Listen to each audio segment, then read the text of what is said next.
welcome to Once Upon a Time. Thank you so much. Swanam, it's a very different name. അതെ, different ആവാൻ വേണ്ടിയിട്ട് എന്റെ വീട്ടുകാരിട്ട പേരാണ് സ്വനം എന്നുള്ളത്.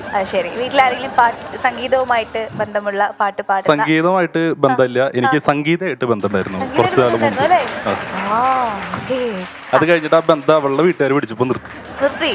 അങ്ങനെ പിന്മാറാൻ പാടുണ്ടോ? ഇപ്പൊ ഞാൻ വേറൊരാളായിട്ട് ബന്ധത്തിലാണ്. ശരി, സ്വനം കപൂർ എന്നൊക്കെ പറഞ്ഞാൽ നമുക്ക് വേണമെങ്കിൽ ഒരു ഹിന്ദി നടിയുടെ ഒക്കെ പേരായിട്ട് വേണേ ചെയ്യാൻ പറ്റും. സോനം കപൂർ ഉണ്ട്, എനിക്കറിയാം.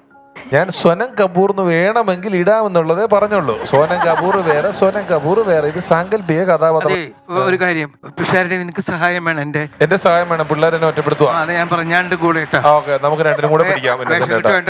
ആ, വിളച്ചിലെടുക്കരുത് കേട്ടോ. നിങ്ങളുടെ ഏത് കോളേജാ? IAS college of engineering, Chittilappally, Thrissur. താൻ സ്റ്റുഡന്റ് ആണോ? അല്ലല്ല, ഫാക്കൽറ്റിയാണ്. ടീച്ചറാണോ ഇത്? ആഹാ. അപ്പൊ നമുക്ക് സ്വനത്തിന്റെ പെർഫോമൻസിലേക്ക് കടക്കാം. All the best. എല്ലാവർക്കും നമസ്കാരം. എല്ലാവർക്കും, ഇവിടെ ഇരിക്കുന്ന എല്ലാവർക്കും നമുക്കൊരു ഡ്രീം ഉണ്ടാവും. അതുപോലെ എനിക്കും ഒരു ഡ്രീം ഉണ്ട്, to become a film writer. അതാണ് എൻ്റെ ഡ്രീം എന്ന് പറയുന്നത്. ഒരു തിരക്കഥ എഴുതണം, ആ നല്ല രീതിയിൽ ഒരു സിനിമയായി കാണണം എന്നൊക്കെയുള്ളതാണ് എൻ്റെ ഡ്രീം. ഏതൊരു നാടായാലും അവിടെ ഒരു കുടിയനുണ്ടാവും. നമ്മുടെ നാട്ടിലും ഒരു കുടിയനുണ്ട്.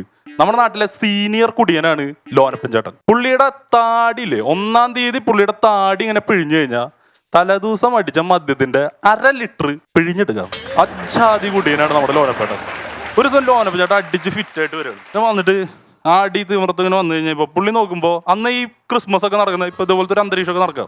എല്ലാ വീടുകളിലും പടക്കങ്ങൾ പൊട്ടിക്കുന്നുണ്ട്, ഗുണ്ടുകൾ പൊട്ടിക്കുന്നുണ്ട്, എല്ലാം ഉണ്ട്. അപ്പൊ നിൽക്കണ സമയത്ത് ലോനപ്പൻ ചേട്ടൻ ഇങ്ങനെ ആടി കുഴഞ്ഞു വന്ന് നോക്കുമ്പോൾ ഒരു ഗുണ്ട് കിടക്കുക റോട്ടില്. പുള്ളി ഇതെടുത്ത് പോക്കലിട്ടപ്പോഴാണ് ലോനപ്പൻ ചേട്ടൻ മനസ്സിലായത് ഇത് ആരാണ്ട് കത്തിച്ചിട്ട ഗുണ്ടാന്ന്. ഈ ഗുണ്ട് ഇവിടെ കിടന്ന് പൊട്ടിയതിന് ശേഷം ലോനപ്പൻ ചേട്ടൻ ഒരു 3 മാസത്തേക്ക് ഒറ്റ നിപ്പ. അങ്ങനെ ഈ കൈ താഴേക്ക് ഇറക്കാൻ പറ്റൂല. അതിനുശേഷം ലോനപ്പൻ ചേട്ടൻ്റെ പേര് ശക്തിമാൻ ലോനപ്പൻ ചേട്ടൻ എന്നാണ്. അതുപോലെ തന്നെ നമ്മുടെ ഇങ്ങനെ ലോനപ്പൻ ചേട്ടൻ അടിയും ഫിറ്റാവലൊക്കെ ആയിട്ട് നല്ല രീതിയിൽ പോയിക്കൊണ്ടിരിക്കുന്ന സമയത്താണ് സർക്കാർ മദ്യനിരോധനം നടപ്പിലാക്കി. കേരളത്തിൽ സമ്പൂർണ്ണ മദ്യനിരോധനം. അപ്പൊ അതുവരെ വലത് ചായ്വുണ്ടായിരുന്ന ലോനപ്പൻ ചേട്ടൻ വലതിന്റെയും ഇടതിന്റെയും ഭരണപരിഷ്കാരങ്ങളിൽ എതിർത്തുകൊണ്ട് സ്വതന്ത്രനാവാൻ തീരുമാനിച്ചു. സ്വന്തമായിട്ട് വാറ്റി കുടിക്കാൻ തുടങ്ങി. ഇപ്പൊ ലോനപ്പൻ ചേട്ടൻ നമ്മുടെ കേരളത്തിൽ ആകെപ്പാടെ സമ്പൂർണ്ണ മദ്യനിരോധനം നടപ്പിലാവണ ജയിലില് പൊറോട്ടയ്ക്ക് മാവ് ഇടിച്ചുകൊണ്ടിരിക്കുന്നു. അപ്പൊ ലോനപ്പൻ ചേട്ടൻ പറയണ ഒരു കാര്യം എന്ന് പറഞ്ഞാൽ, പൊന്നുമോനെ, ഞാൻ ഈ പണ്ട് വെള്ളമൊക്കെ അടിച്ച് ഫിറ്റായി വന്നിട്ട് എൻ്റെ ഭാര്യനും മക്കൾ എടുത്തിട്ടിരിക്കുന്ന സമയത്ത് ആ ഒരു എക്സ്പീരിയൻസ് എനിക്ക് ഈ സത്യത്തിൽ ഇപ്പോഴാണ് ഉപകാരപ്പെട്ടത് ലൈഫിൽ. പക്ഷെ ലോനപ്പൻ ചേട്ടൻ്റെ ഭാര്യയും മക്കളും പറയുന്നതെന്ന് വെച്ചാൽ കർമ്മ എന്ന് പറഞ്ഞാൽ വെറും ഡാഷ് ആണെന്നാണ്. അതാണ് ലോനപ്പൻ ചേട്ടൻ്റെ അവസ്ഥ. ഇപ്പൊ ഒരു സീനിയർ കുടിയൻ ഉണ്ടാവുന്ന സമയത്ത് നമ്മുടെ നാട്ടിലൊരു ജൂനിയർ കുടിയനുണ്ട്. ഈ ജൂനിയർ കുടിയന്റെ പേരാണ് ആൽഫ്രഡ് എന്ന് പറഞ്ഞത്. ഈ കുപ്പി പാട്ട പ്ലാസ്റ്റിക് ഒക്കെ പറക്കാൻ വരുന്ന ആൾക്കാർ വരും. അപ്പൊ അവരിങ്ങനെ വിളിച്ചു പറയും, കുപ്പി പാട്ട അതിങ്ങനെ ഉറക്കനെ വിളിച്ചു പറയും. ഈ കുപ്പി നേട്ട വരെ ഓടിയെത്തും. എന്നിട്ട് ചോദിക്കും, എവിടെ കുപ്പി? അജാതി കുടിയനാണ് ഇവർ. പക്ഷെ ഇവന് കുട്ടിക്കണമെന്നുണ്ടെങ്കിൽ ഡിഫറെന്റ് ആംബിയൻസ് വേണം. അപ്പൊ അങ്ങനെ ഒരു ദിവസം ആംബിയൻസ് ഉണ്ടാക്കാൻ വേണ്ടിയിട്ട് പുഞ്ചപ്പാടുണ്ട് നമ്മുടെ നാട്ടിലൊക്കെ.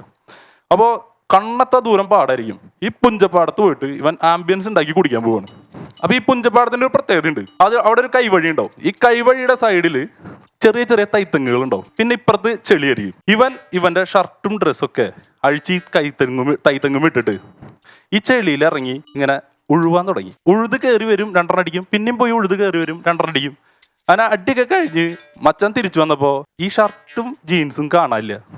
ഇതാ 2 അടിച്ചുകൊണ്ട് പോയി. അർദ്ധതഗ്നനായിട്ട് പുള്ളിക്കാരൻ നേരെ തൊട്ടടുത്തുള്ള ഒരു തുണിക്കടയിൽ നിന്ന് ഡ്രസ്സ് വാങ്ങാൻ പോവാണ്. അവിടെ ചെന്നപ്പോൾ പുള്ളിക്ക് മനസ്സിലായത് അന്ന് ഏതോ ഒരു വ്യാപാരിനെ ഏതോ ഒരുത്തൻ കൊഞ്ഞനും കുത്തി എന്ന് പറഞ്ഞിട്ട് വ്യാപാരി വ്യവസായ ഏകോപന സമിതി ഹർത്താൽ പ്രഖ്യാപിച്ചേക്കാണ്. ഒറ്റ കട തുറന്നിട്ടില്ല. 10-14 കിലോമീറ്റർ ഉണ്ട് നമ്മുടെ നാട്ടിൽ നിന്ന് ഈ പുഞ്ചപ്പാടത്തേക്ക്. ഇവൻ ഈ 14 കിലോമീറ്ററും ബൈക്കുമ്മേ ഒറ്റ തോർത്ത് മുണ്ട് കൊടുത്തിട്ട് വരികയാണ്. ടൗണിൽ കൂടെ കറങ്ങി ഇവന്റെ വീട്ടിൽ ചെളിയൊക്കെ ആയിട്ട് വീട്ടിലെത്തിയപ്പോഴാണ് വേറെ കോമഡി. ഇവന്റെ പെണ്ണ് കാണാൻ ആൾക്കാർ വന്നിട്ട് വീട്ടിലിരിക്കുക. സ്വാഭാവികം. ഇവൻ വീട്ടിലേക്ക് കയറി വന്ന വഴി പ്ലേറ്റ് മറിച്ചു. അബദ്ധങ്ങളിൽ പ്ലേറ്റ് മറിക്കാൻ മിടുക്കനാണ് ആൽഫ്രഡ്. അപ്പൊ പ്ലേറ്റ് മറിച്ചിട്ട് ഇവൻ ഇറങ്ങിയ വഴി പെണ്ണ് കാണാൻ ആൾക്കാർ വന്നിട്ടുണ്ട്. കണ്ട വഴി ഇവൻ, അമ്മേ അടിച്ചമ്മേ, ഫസ്റ്റ് പ്രൈസ് അടിച്ചമ്മേ എന്ന്. അപ്പോ അമ്മ ചോദിച്ചു, എന്താ? കൽപ്പ ഏന്തിയ കർഷകൻ. അതായിരുന്നു എൻ്റെ performance.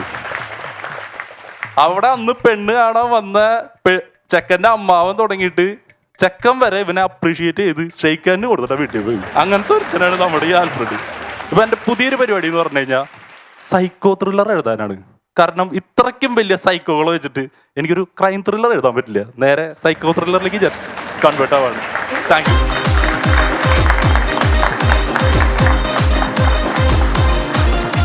Hi Swanam, good performance. Thank you so much.